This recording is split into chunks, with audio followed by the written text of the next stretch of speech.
Yo, what's checking, everybody? Welcome back to another edition of the Orange Bloods Texas Football Channel. I'm Geoff Ketchum. That's Anwar Richardson. Do us a solid, like the video if we say something that's clever, or you just like us.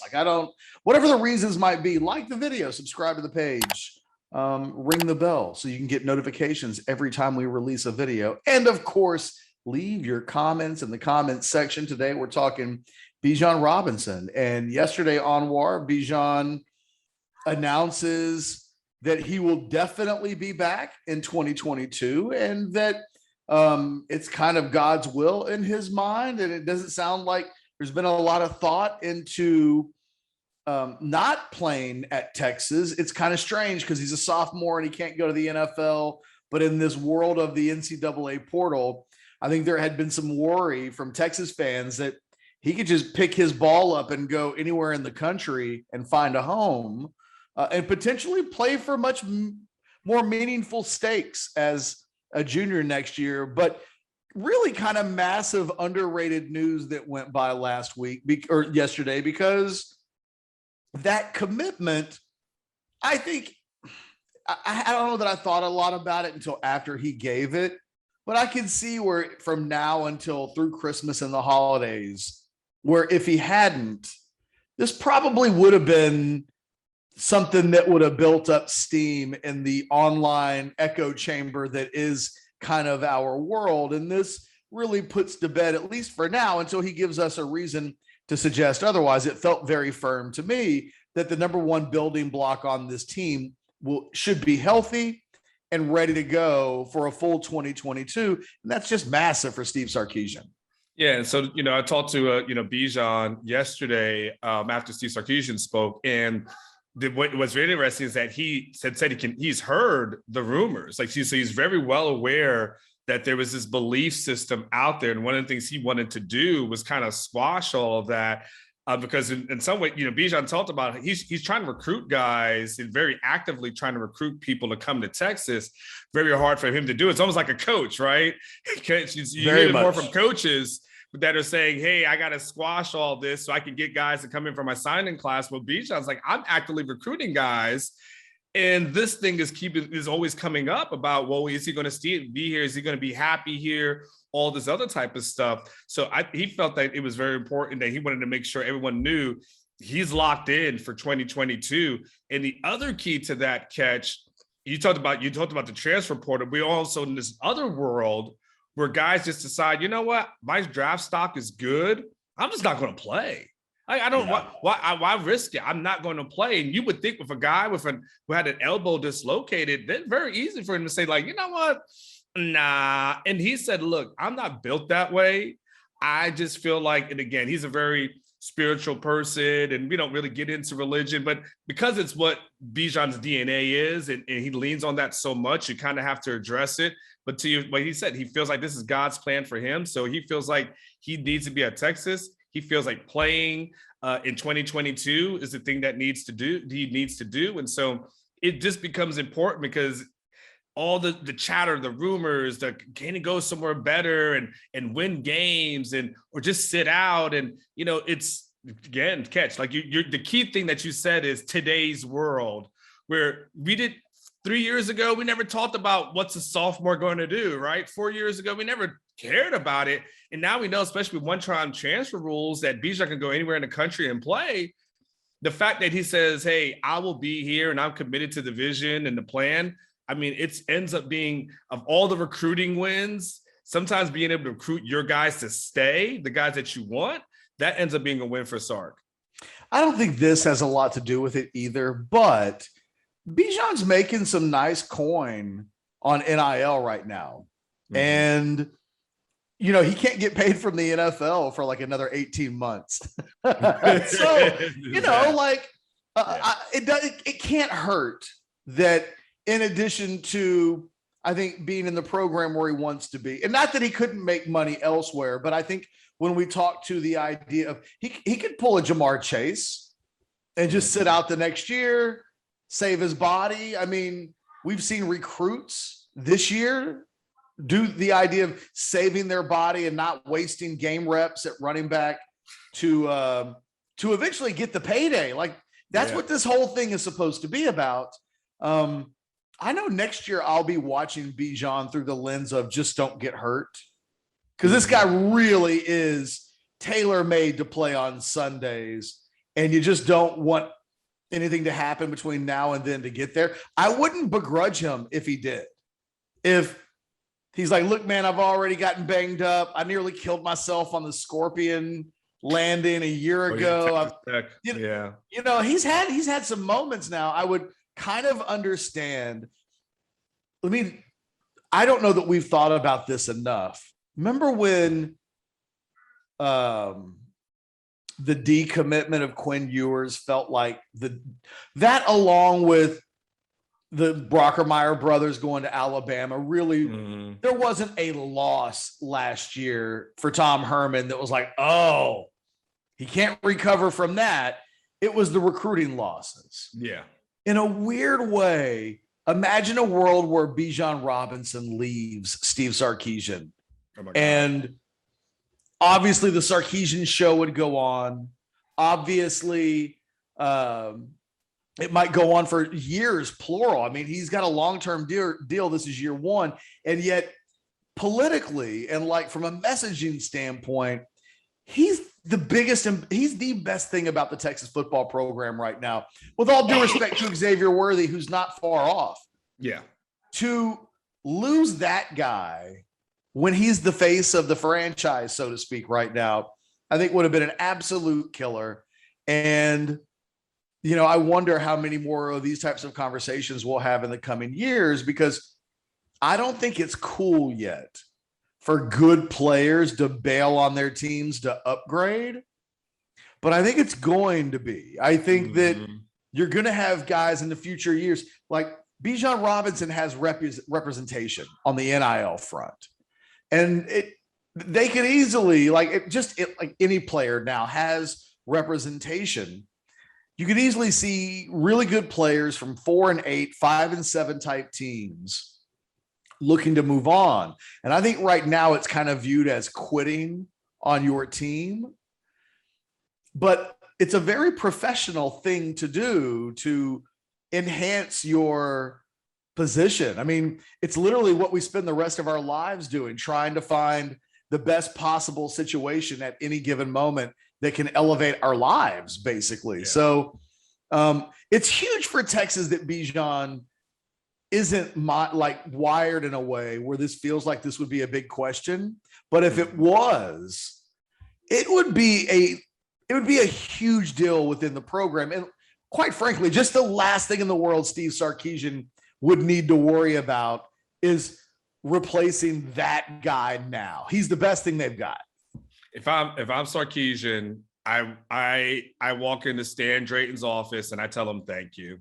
Because good job. Yeah, because you know what? Because if he doesn't have a good relationship with Stan Drayton, that's a great point. It makes it easier for him to say, you know what, 4 wins. I'm not quite sure about this thing. I don't know where this thing is headed, but it shows that a lot of times, Ketch, we don't always talk about that relationship with the position coach. But when you have a good relationship with a position coach, that's the type of person who can kind of calm you down, give you the big picture thing. It's interesting, Ketch, as I bring up the Stan Drayton thing. A few weeks ago, Bijan had talked about the meeting Ezekiel Elliott and what that was like. I think he went to Dallas and got a chance to meet him. And, you know, we asked him, like, so what was the biggest piece of advice that, you know, Zeke gave you? He goes, listen to everything Stan Drayton tells you. Like that, from that guy, like that was the cosign of all the things I can tell you, not, hey, you should bend your hips like this, or I checked out your film, or come work out me. It was listen to Stan Drayton. I think also this is a testament to what Stan does in that running back room. It's probably by no coincidence that Sarkisian on Monday, when he talked about all the rooms that he felt like were solid, he put it to the running back room. That was it. It was the number one room. He was, and a lot of that is Stan. You know, Stan has been doing a lot of things that it's like autopilot, and you almost take for granted what he's been able to do. When he got Keontae Ingram, Keontae was the number one running back in the state at that point, but not a massive recruit, but clearly the number one guy. And a great evaluation upon second glance because that guy is going to end up playing on Sundays. Yeah. And catch you, speaking of evaluations, the guys that are in his room, once we get past Bijan, they end up looking pretty good from an evaluation standpoint, don't they? I think you make a great point. In fact, I think it's one of the best points made by any of us in any of the videos we've done this month. Like, I think the Stan Drayton thing is not the component of which probably doesn't get pointed out enough. And if he's iffy with Stan at all, if they're a 7 on a 1 to 10 scale of, I think, a relationship, I think you could make a case that God's like view of what Bijan should do might feel different, right? Yeah. But from Bijan's perspective, he's got a great relationship with one of the most proven college running back coaches in the country.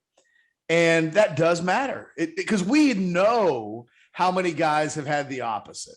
I mean, it feels like the story of the last 8 years that you've been here has been a lot of which players at which position group are unhappy. You know, the Drew Maringer thing pops to mind where it felt like the entire wide receiver room was going to transfer. I think it's a great point. I think that Stan Drayton, and I think it's a potential, if you want to hang your hat on something as a Texas football fan, hang it on the fact that when Stan Drayton got here, he was questioned a lot in his first year. As a recruiter, like when's he going to make it rain? And then the Bijan thing kind of answered that, and he's been aces ever since. But, you know, there were question marks. His position group didn't take off right away when he first arrived in Austin. 2017 would have been his first season, right? And if I'm not mistaken, that was the year that they had like no running back over 400 yards that year. Remember, Sam led the team in rushing, and everybody was like, what's he doing? And maybe he's the best example. He didn't forget how to coach. Correct. It took a little bit of time for it to get going, but it has and did. And maybe today that's the message you need to hear more than anything else about these coaches. And, you know, and Stan rebounded really well, Catch, after there was 2 guys that he tried. Was it Noah Kane? And who was the other guy that they had missed on the signing day? And that even created more of like a what the hell is going on thing. Trey Sanders. Yes. And I think and they both happened like on signing day. Well, and he doesn't get Darian Brown because of the injury. You know, like there have been some things that have happened that, you know, it took a little bit of time to kind of break through. But, you know, I thought, when you go back and look at Keontae Ingram's career, to get that guy playing, so that was a win to get that guy playing so early at the level that he was. Now he plateaued, and his plateau kind of emerged at the time when Bijan showed up. But I mean, Keontae Ingram's 1,000-yard running back. He may end up being first team All Pac-12 when this season is over with. And he'll get drafted. Oh, he's going to be drafted probably top 4 rounds. I mean, he's a running back. So, you know, I don't even know where Bijan gets drafted because of the valuing of running backs. But, you know, right around round 3 is when you just start seeing running backs come off the table. I wouldn't be surprised to see a guy like Keontae Ingram go in the top 4 rounds. Really kind of comes down to how well he tests. But his career numbers at Texas, which were kind of the things that I always pointed to when we talked about Keontae, I'd be like, his yards per carry, you know, he's at 6. That's pretty good. Like, there's been a whole lot of players that didn't do that, but it always felt like it was empty. But now when you look at the totality of the running back position at Texas, it's the best part of the program. And even the players that are leaving because it's so stacked still project as NFL players. You know, it's whatever happens with this Texas staff moving forward, you might want to keep Stan Drayton around. He's and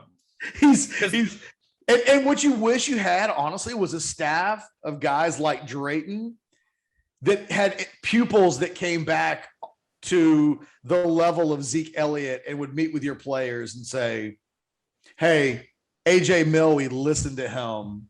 Kyle Flood, listen to him. Jeff Banks, listen to him.